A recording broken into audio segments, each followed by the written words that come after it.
is about sound, memory, and migration. But for now, I will start on a new project next month, which I will be directing, and I'm also part of the performers, musician, and composition. There will be dancers and 2 other musicians. That's also interdisciplinary, and it's called 100 Sounds of Belonging, Berlin. And the premiere is on 10th of January, 2026.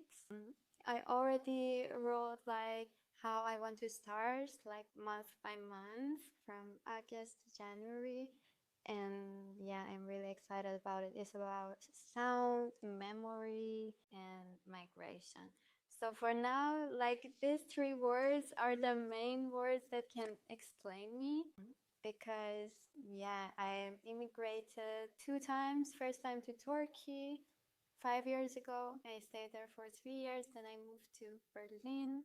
Now it's 2 years that I'm living here, and I always feel like I'm missing home, and there is this a bit of sadness. Also, of course, it's nice to live in other countries and to have freedom of voice and to be free in your work. But yeah, memory of home, like sounds, and these are something that I'm always like feeling and have a relation